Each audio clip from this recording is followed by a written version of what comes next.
ఒక ఊర్లో ఒక పేదరాశి పెద్దమ్మ ఉండే. అయితే ఆ ఊరికి అందరూ పనికొచ్చేవారు అనమాట. అలా పనులకు వస్తున్నారు కదా అని చెప్పేసి వాళ్ళందరికీ భోజనం దొరకడం చాలా ఇబ్బంది అయిపోతుందని చెప్పేసి భోజనం పెడదాము అందరికీ, డబ్బులకి ఒక హోటల్ లాగా రెస్టారెంట్లా పెడదాము అని చెప్పేసి అనుకుంటుంది అనమాట. అలా అనుకున్నప్పుడు ఒక హోటల్ అనేది ఓపెన్ చేసిద్ది. అలా హోటల్ ఓపెన్ చేశాక మరి ఆ ముసలం కదా, అన్ని పనులు తానే చేసుకోలేదు కదా. సో ఏంటి అంటే ఒక సర్వెంట్ని పెట్టుకుంది. ఓకేనా, అలా ఒక సర్వెంట్ని పెట్టుకున్నాక బాగానే గడుస్తుందనమాట. బాగా వంట చేస్తుంది ఆవిడ. సో బాగా అందరూ వస్తున్నారనమాట. మీ అందరికీ వంటలక్క తెలుసు కదా, అట్లా వంటలక్కలాగా మొత్తం అన్ని పనులు తానే చేస్తూ ఉండేది. బాగా అలా జరుగుతూ ఉంది. అయితే కొన్ని రోజుల తర్వాత నుంచి అందరూ బాగానే వస్తున్నారు, అందరూ బాగానే తింటున్నారు, కానీ లాభాలు రావట్లేదు.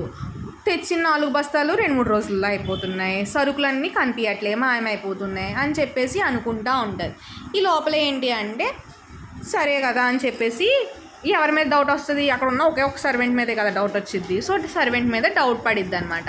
అలా సర్వెంట్ మీద డౌట్ పడినప్పుడు ఏమంటది, ఈరోజు నాకు ఒంట్లో బాగాలేదు, నేను వెళ్ళిపోతాను, నువ్వు చూసుకొని క్లోజ్ చేసేసుకొని వచ్చేయి అని. ఎప్పుడు కూడా తనే క్లోజ్ చేసుకుంటాడు, కానీ ముందుగానే వెళ్ళిపోయింది అనమాట. ఈరోజు మాత్రం చెప్పేసి ఇంకా రాను అని చెప్పేసి. అప్పుడు ఏంది, ఒక చెట్టు చాటు నిలబడి చూస్తూ ఉంది. అంతా అయిపోయింది, క్లోజ్ చేస్తాడు రెస్టారెంట్ క్లోజ్ చేసేసి ఆ మొత్తం ఒక సంచిలో బియ్యము, కూరగాయలు, నూనె, సరుకులు, పప్పులు ఇవన్నీ తీసుకొని వెళ్తూ ఉంటాడు. కరెక్ట్గా చెట్టు దగ్గరికి రాగానే రెడ్ హ్యాండెడ్గా పట్టేసుకుంటుంది అనమాట.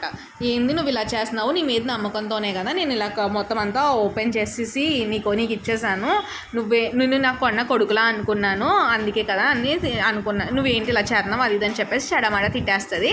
తర్వాత మళ్ళీ రెస్టారెంట్కి వెళ్ళి రెస్టారెంట్లో కూర్చొని మాట్లాడుకుంటారనమాట. మళ్ళీ అడిగితే అప్పుడు చెప్తాడు, ఇలాగా మా ఆవిడకి ఒంట్లో బాగాలేదు, డబ్బులు కూడా మిస్ అవుతున్నాయి అనమాట. డబ్బులేమో మా ఆవిడ హాస్పిటల్ ఛార్జెస్కి యూజ్ చేస్తున్నాను, ఈ సరుకులన్నీ కూడా నేను వండుకోవడానికి గట్రా నాకు డబ్బులు సరిపోవట్లేదు, అది ఇది అని చెప్పేసి చెప్తాడు. చెప్తే పాపం మనమైతే ఏం చేస్తాము, ఇంకా అక్కడితో క్లోజ్ కేల్కతం దుకాణం బంద్లాగా తీసేస్తాం కదా, సర్వెంట్ని తీసేసి వేరే సర్వెంట్ని పెట్టుకుంటాము. లేదు అంటే కొంచెం కోపడమో, తిట్టడమో, కొట్టడమో అలాంటివి ఏమైనా చేస్తాం. ఈసారి అలాంటివి ఏమీ చేయలేదన్నమాట. అలాంటివి ఏమీ చేయకుండా ఏం చేసిందంటే ఆమె,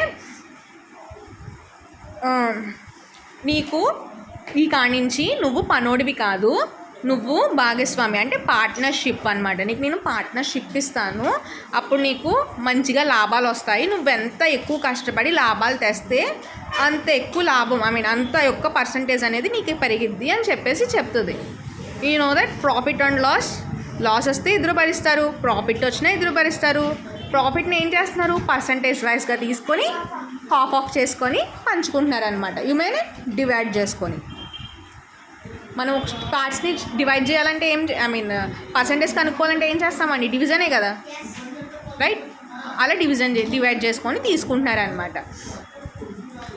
డివైడ్ చేసుకొని తీసుకుంటున్నప్పుడు ఏం చేస్తాడంటే బాగా కష్టపడతాడు అనమాట. డబ్బులు ఇది వరకు డబ్బులు తను తీసేసుకొని లోపల పెట్టుకోవడమనో, లేదంటే ఇవ్వకపోయినా సరిగ్గా పట్టించుకోకపోవడమో, వడ్డించడం గట్రా సరిగ్గా కొంతమంది దగ్గర బాగా చేయకపోవడం అలా ఉండేది. కానీ ఆ తర్వాత నుంచి చాలా బాగా చేస్తున్నాడు, లాభాలు బాగా నెలాఖరులో మంత్ ఎండ్లో తీసుకున్నారనమాట. లాభాలు పంచుకుంటారు ఇద్దరికిద్దరు, 5 వాటాలు చేస్తారనమాట లాభాలని. ఎన్ని షేర్స్ చేశారు, 3 షేర్స్ ఏమో మామ తీసుకుంది, 2 షేర్స్ ఏమో వాడికి ఇచ్చింది అనమాట. ఎందుకు 3 షేర్స్ అంటే, ఒకటేమో వంట చేస్తున్నందుకు, ఇంకొకటేమో తనే కదా వండేది, ప్లేస్ కూడా తను రెంట్ కట్టాలి కదా, మరి సరుకులన్నీ తానే తేవాలి కదా. సో తనకి 3 షేర్స్ జస్ట్ వడ్డించినందుకు, కలెక్ట్ చేసినందుకు తనకి 2 షేర్స్ ఇచ్చిందనమాట. అలా 2 షేర్స్ 3 షేర్స్ చేసుకుంటారు, మంచిగా ఉంటాడు, వెళ్ళిపోతాడు అనమాట. డబ్బులు తీసుకొని వెళ్ళిపోతాడు. అప్పుడు మా మామ అనుకుంటుంది, తనకి ఇచ్చే జీతానికి ఈ షేర్స్కి ఎంత తేడా అంటే జస్ట్ 200 తేడా. కానీ తనలో మార్పు వచ్చింది కదా. ఇప్పుడు ఇంకొకరిని పెట్టుకున్నాడే అనుకుందాం, అలా పెట్టుకున్నప్పుడు ఏమైంది, ఆడు వీడికన్నా చెడ్డవాడు అవ్వచ్చు కదా, ఇంకా ఎక్కువ సామాన్లు తీసేయచ్చు కదా, తెలియకుండా గొడవలు పెట్టేయచ్చు కదా, ఫుడ్ అంతా స్పాయిల్ చేసేయచ్చు కదా. ఇవి ఏమీ చేయకుండా ఇవేమీ చేయకుండా మామ చూసారా ఎంత తెలివిగా బిహేవ్ చేసిందో. అక్కడ మామ ఎంతో చాలా తెలివిగా బిహేవ్ చేసింది కదా, ఇంకొకరిని పెట్టకుండా వాళ్ళని అవి ఏదైతే ఉన్నారో తన్నే మార్చుకుంది. అలాగా మనకు వచ్చిన సిచ్యువేషన్స్ని కానీ లేదు అంటే అక్కడ ఉన్న పర్సన్ బట్టి కానీ ఒకటి మనమైనా మారాలి లేదా వాళ్ళనైనా మార్చాలి. అర్థమవుతుందా? ఎప్పుడైనా సరే అలాగే ఉండాలి. ఆ పర్సన్ వల్ల మన పనిని ఆపేసుకోకూడదు. అలాగని చెప్పేసి అక్కడే ఉండిపోయి ఆ సిచ్యువేషన్ హ్యాండిల్ చేయకుండా ఇది అవ్వకూడదు. మా అమ్మ ముసలిదే కానీ ఎంత తెలివిగా ఆలోచించింది. మీరు కూడా ఎట్ ద టైం ఎగ్జామ్ టైంలో బుర్ర పని చేయట్లేదని అక్కడ ఏడుస్తూ కూర్చోడాలు లేదు అంటే ఆ అమ్మాయి ఎవరో చూసారా మొన్న అడెవడో కానీ ఇక్కడ కూర్చొని ఏడ్చాడు కదా, లవ్ యాక్సెప్ట్ చేయలేదని. అది పేరు మర్చిపోయినాడు, ట్యూషన్ మానేసాడు. ఏదో పేరు అలాగా అడిగిపోతున్నాడు. 4th క్లాస్కి లవ్ యాక్సెప్ట్ చేయలేదని ట్యూషన్లు మానేడాలు. పేరే మర్చిపోయాను, క్లాసే మర్చిపోయాను. అలాగా పిచ్చినాటకాలు ఆడకుండా మంచిగా చదువుకొని మంచిగా ఆలోచిస్తూ మంచిగా ఎగ్జామ్ గురించి ఆలోచిస్తూ ఇక మన ఖుషి లేదు ఇవాళ మనం చూసారా చేయి కోసేసుకుంటా మేడం మీద దూకేస్తానంది. అలాంటి పిచ్చి పనులు చేయకుండా నీట్గా ఉండండి. నీట్గా ఎవరి పనులు వాళ్ళు చేసుకోండి. ఓకేనా? అర్థమవుతుందా? ఏ టైంలో ఎలా షార్ప్గా యూజ్ చేయాలి బ్రెయిన్, అది నేర్చుకోండి. That's it.